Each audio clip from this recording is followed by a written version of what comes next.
Another day, another issues from honest and reliable news. This is Jerry Mendoza, your news anchor.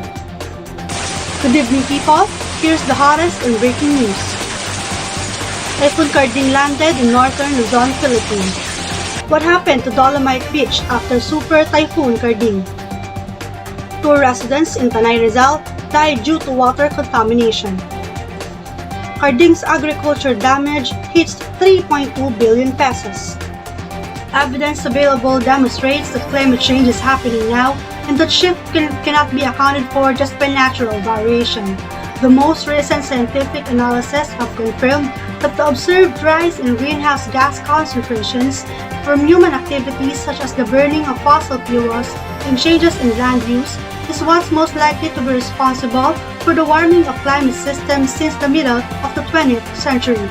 In the future, the effects of current warming will continue to present both man and environment with fairly significant concerns. Some autonomous adaptation is occurring, but in order to maintain sustainable growth, we need to think of a more proactive adaptation planning approach.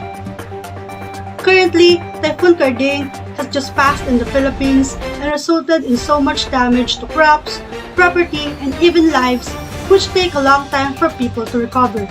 According to Pag-asa, Karding, which devastated Metro Manila and most of Luzon, is the strongest typhoon to strike the Philippines thus far this year.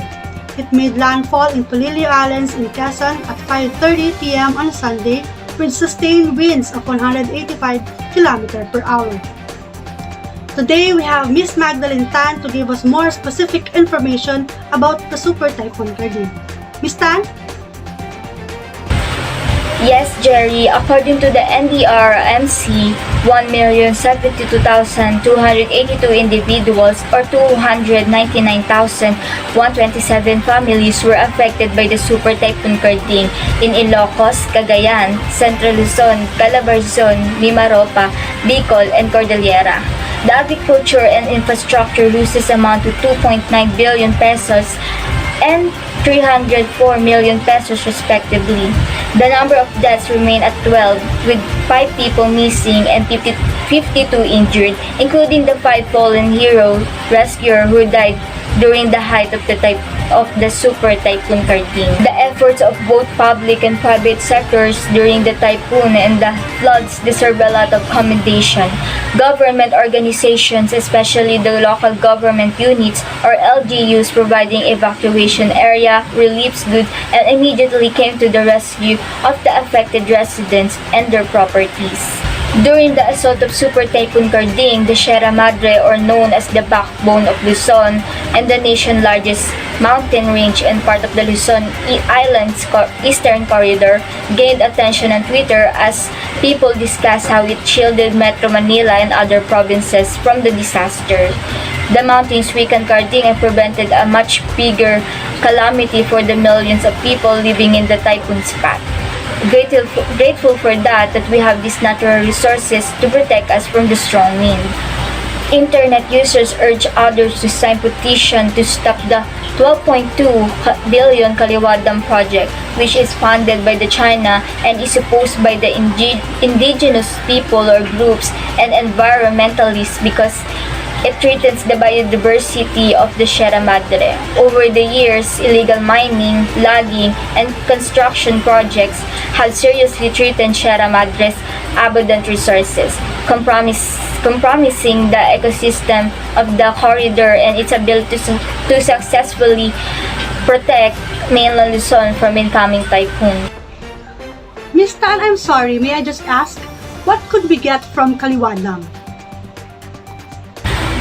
Ms. Jerry, according to the expert, it will provide a backup water resource that it hopes to lessen Metro Manila, Rizal, and Quezon's current 97% reliance on the Angat Dam and assist around 17.46 million people or about 3.49 million homes. But according to a research released by the Haribon Foundation, the project would harm the ecosystem irreparably since it will be built in the Kaliwa watershed, which has been designated as a national wildlife sanctuary and forest reserve.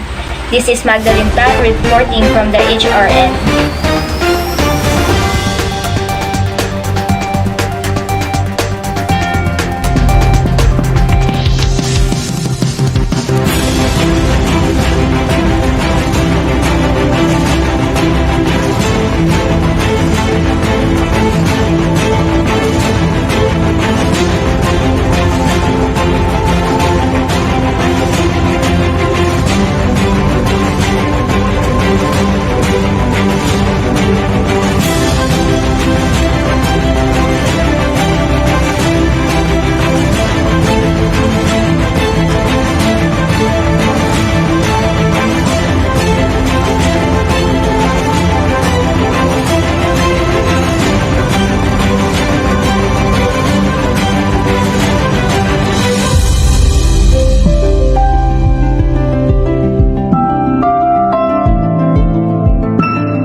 Thank you, Ms. Tan. On another update, Dolomite Beach in Manila, MMDA personnel cleaning up trash that have washed to shore after the Super Typhoon Karding. The following morning, hundreds of sacks of trash were recovered from Dolomite Beach in Manila. MMDA employees began collecting rubbish. Before lunchtime, they had collected more than 200 sacks of trash. Single-use plastics like plastic bottles and sachets made up the majority of the garbage that was collected. Additionally, there were toys, chairs, and slippers.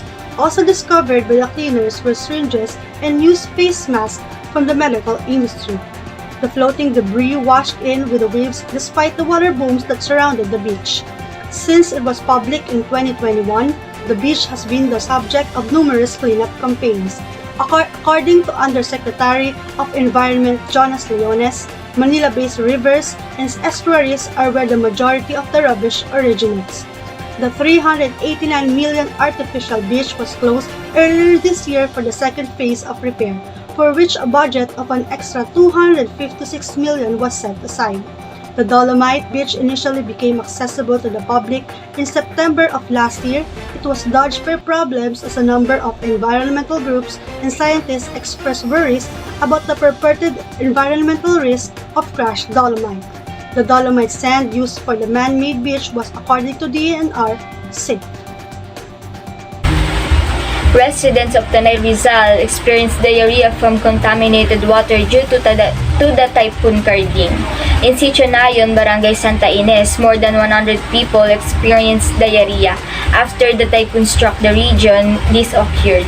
People occasionally urinate everywhere because of the surroundings. The potential cause of drinking water contamination is rainfall. 2 persons have already passed away, according to the information from the Municipal Health Office.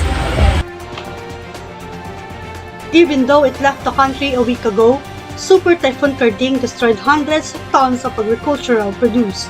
The Department of Agriculture reported in its most recent advisory that as of Monday, the typhoon's damage to the crucial agriculture sector had increased to 3.2 billion pesos.